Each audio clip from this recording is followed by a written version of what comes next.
문재인 전 더불어민주당 대표가 교계 연합기관을 잇따라 방문해 동성애와 종교인 과세에 대한 입장을 밝혔습니다. 필리핀에서 사역 중인 한 선교사의 자녀가 희귀병으로 고통받고 있다는 소식이 전해져 안타까움을 주고 있습니다. 최저 생계비조차 보장받지 못하는 목회자들을 위한 연금제도 도입의 필요성이 제기됐습니다. 부티비가 평화한국과 업무협약을 체결하고 통일사역에 앞장설 것을 다짐했습니다. 안녕하십니까. 구티비 뉴스입니다. 유력한 대선 주자로 지지율 1위를 달리고 있는 문재인 전 더불어민주당 대표가 교계 연합기관을 잇따라 방문했습니다. 이날 문 전 대표는 동성애와 종교인 과세에 대한 입장도 밝혔는데요. 자세한 내용 김준수 기자가 전해드립니다. 문 전 대표는 13일 오전 11시부터 송영길, 김진표 의원 등과 함께 한국기독교총연합회와 한국교회연합, 한국기독교교회협의회를 차례로 방문했습니다.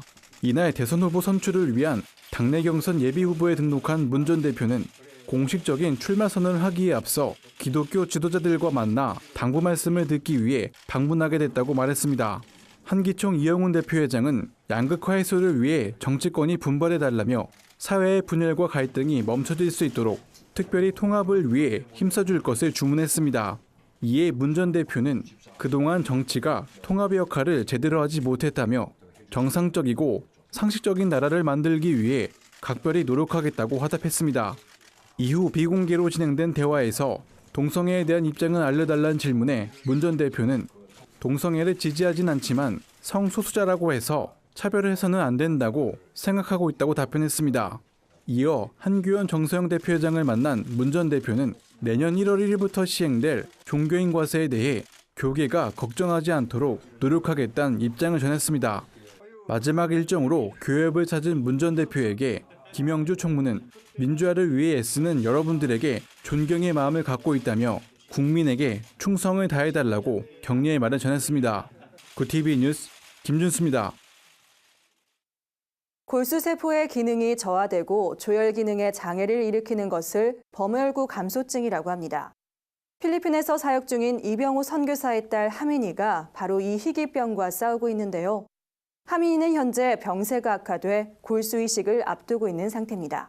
어떤 사연이 있는지 김주령 기자가 직접 만나봤습니다. 안녕하세요. 10살 이하민이에요. 네. 여느 또래와 다를 것 없이 해맑게 웃는 하민이. 하지만 하민이는 범혈구 감소증이란 병을 앓고 있습니다. 하민이의 몸은 지혈작용을 하는 혈소판이 일정 수치 이하로 떨어지면서 몸 안에 핏줄이 터지고 그로 인해 멍이나 작은 반점들이 생깁니다. 하민이는 작년 10월 눈동자의 정중앙에 있는 핏줄이 출혈을 일으켜 한쪽 눈이 보이지 않는 상태입니다. 출혈을 막기 위해 하민이는 일정 기간 규칙적으로 수혈도 받아야 합니다. 이식을 하려고 이제 공여자를 찾았는데 한국에 가능성이 있는 사람이 한 분이 있었는데 그분이 기증을 거부했어요. 그래서 한국에는 이제 없게 됐고 미국하고 일본에 이제 찾아봤는데 맞는 사람이 없대요. 일치하는 사람이. 이제 대만에 이제 한 분이 이제 일치할 가능성이 있는 분인데 그분이 기증을 해주시겠다고 의사를 밝혀오셨어요. 이 선교사는 해외에서 기적적으로 골수 기증자를 찾았지만 골수 이식 이후에도 하민이의 몸이 잘 버틸 수 있을지 걱정입니다. 이식이 성공적으로 이루어지더라도 골수 생착 과정에서 숙주 반응이나 다른 장기로의 감염이 일어날 수 있고 이 과정에서 사망자도 다수 발생하기 때문입니다. 골수 이식은 과정뿐 아니라 비용도 만만치 않습니다.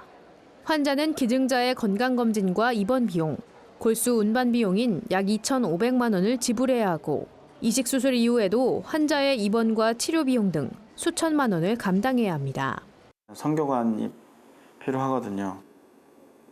근데 보통 1년짜리 선교관도 사실 구하기가 쉽지 않아요. 보통 이제 몇 개월인데 하민이 같은 경우는 이제 2년, 3년 정도까지는 한 군데 있으면서 치료를 해야 되거든요. 제가 백혈구가 전혀 없기 때문에 감염이 되면 굉장히 위험하기 때문에 무균실이 있어야 되는데 숱한 어려움 가운데서도 부름받은 자는 부르신 분을 기쁘게 하기 위해 살아야 한다며 선교지 사역도 포기하지 않는 이병호 선교사. 이 선교사는 의술이 아닌 치료하시는 하나님을 의지한다며 하민이의 치료와 회복을 통해 하나님을 증거하고 하나님이 영광받길 바란다고 전했습니다. 하민이와 가족들은 앞으로 2, 3년간 거주할 수 있는 거주지와 치료 비용을 위한 후원을 기다리고 있습니다. 구티비 뉴스 김주련입니다. 한국교회엔 수많은 교단들이 있지만 연금에 가입된 교단은 8개에 불과합니다.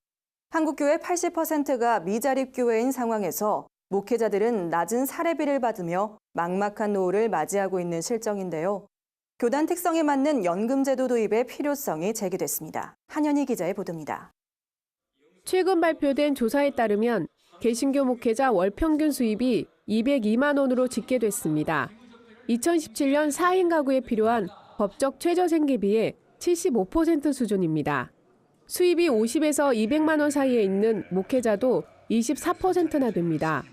이처럼 당장 생활비 대기도 빠듯하다 보니 노후를 준비할 여력이 없습니다.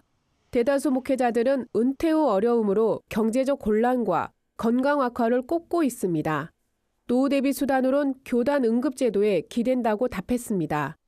하지만 한국교회에서 응급제도가 공식적으로 실행되고 있는 곳은 기독교 연급협의회 기준 8곳에 불과합니다.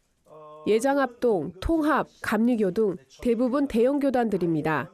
때문에 오히려 외부 목회자들의 입에서는 연금이 가입된 교단에서 202만 원이라도 받아봤으면 좋겠다는 자조 섞인 푸념이 나오는 실정입니다.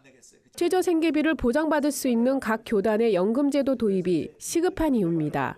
국민연금, 개인연금을 못 드는 분이 너무 많아요. 대부분이에서 사실 이 연금은 큰 교회보다도 작은 교회에 대한 배려가 많은 시스템이죠. 이거 자체가. 대부분 이걸 못 들고 있으니까 대책이 없어요. 그러니까 아예. 법적 최저생계비도 보장받지 못하는 현실에 내몰린 목회자들은 자신이 속한 교단에서 하루속히 투명한 연금제도가 만들어지길 간절히 바라고 있습니다.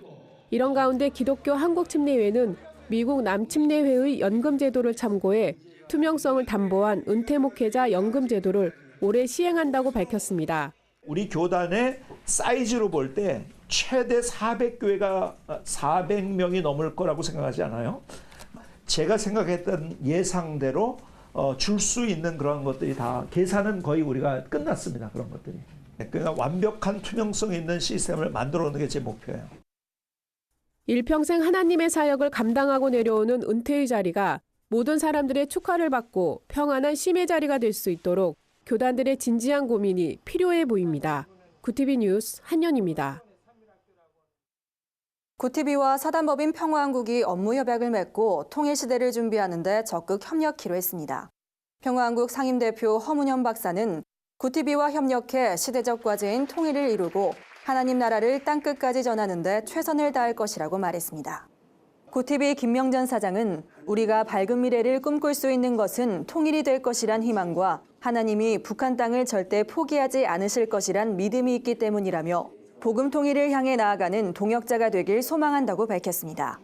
올해 창립 20주년을 맞은 구티비는 복음 통일을 위한 통일 선교 사역에 앞장서고 있습니다. 또 평화한국은 2007년 기독교 정신에 입각해 창립된 NGO로 통일과 세계 평화에 기여할 인재를 양성하기 위해 연구와 교육에 힘쓰고 있습니다. 또한 북한 동포를 비롯해 국내외 소외계층을 지원하고 있습니다. 세상 속 크리스천들의 다양한 이야기를 만나보는 시간입니다. 오늘은 어떤 소식들이 있는지 박은정 기자가 소개해드립니다.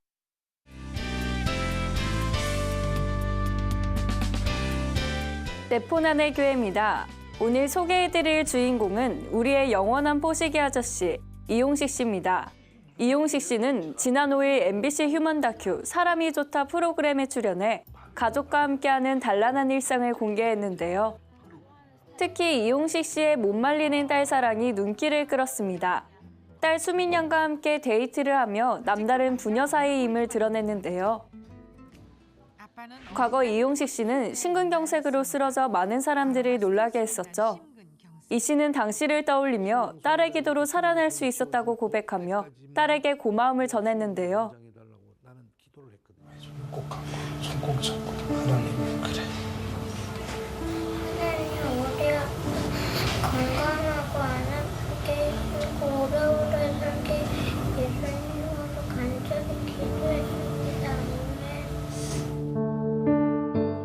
어린 딸의 눈물 어린 기도로 제2의 인생을 살게 된 이용식 씨. 앞으로의 삶도 딸의 기도처럼 건강하게 하나님의 비전을 이뤄가길 바랍니다. 요즘같이 추운 날 우리 주변엔 난방비조차 없어 혹독한 겨울을 보내는 아이들이 있습니다. 이런 아이들에게 조금이나마 따뜻한 온기를 전해줄 수 있다면 얼마나 좋을까요? 한국구세군은 아이들이 따뜻한 겨울을 보낼 수 있도록 평균 체온 36.5도에 0.5도를 더한 마음온도 37도 캠페인을 실시합니다. 추운 겨울 온기가 필요한 어린이들의 마음 온도가 37도가 될 수 있도록 빨간 목도리를 만들어주세요. 네, 여러분의 온기가 담긴 목도리는 따뜻한 겨울을 보낼 수 있도록 아이들에게 전달됩니다. 빼주시고 두 번째 코부터. 캠페인은 직접 든 빨간 목도리를 소외아동에게 전달하는 방식으로 진행되는데요. 캠페인에 참여하고 싶어도 뜨개질을 뜰 줄 모른다고요? 구세군은 홈페이지에 목도리 뜨는 법을 올려 누구나 참여할 수 있도록 돕고 있습니다. 캠페인 신청은 홈페이지를 통해 가능합니다. 신청자는 뜨개질 세트가 담긴 리워드를 받게 되는데요. 닿은 목도리는 구세군에 전달해야 합니다. 이후 따뜻한 온기가 담긴 목도리는 아이들에게 전해질 예정입니다. 대만의 이천주 배우의 수상 소감이 화제입니다. 이 배우는 지난해 대만 골든벨 어워드에서 나무주연상을 받았는데요. 당시 수상 소감 대신 주기도문을 읊어 대만은 물론 중국에서까지 큰 화제를 모았습니다. 이천주 배우는 수상 소감에서 모두가 상 받을 만한데 하나님이 특히 나를 택하셔서 이 자리를 통해 얘기하라고 한 것 같다고 운을 떼는데요. 이어 이 배우는 자신이 크리스천임을 밝히며 이 시간 이 땅에 사는 사람들을 위해 주기도문으로 기도드리고 싶다고 말합니다. 我们在天上的父，愿人都尊你的名为圣，愿你的国降临，愿你的旨意行在地上，如同行在天上。 이 배우의 기도가 끝난 후 시상식에 참석한 많은 배우들은 박수로 화답하는데요. 그의 수상 소감 영상은 세계 곳곳에 퍼지며 많은 크리스천들에게 큰 도전을 줬습니다. 네포난의 교회는 시청자 여러분들의 제보를 기다리고 있습니다. 함께 나누고 싶은 영상이 있다면 전화나 이메일로 참여해 주시길 바랍니다. 구TV 뉴스 박은정입니다. 오늘의 사회 이슈를 홍혜연 기자가 종합해드립니다.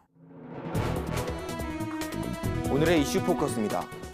여야 4당이 박근혜 대통령에 대한 탄핵 심판 결과에 승복한다는 구두 합의를 도출했습니다.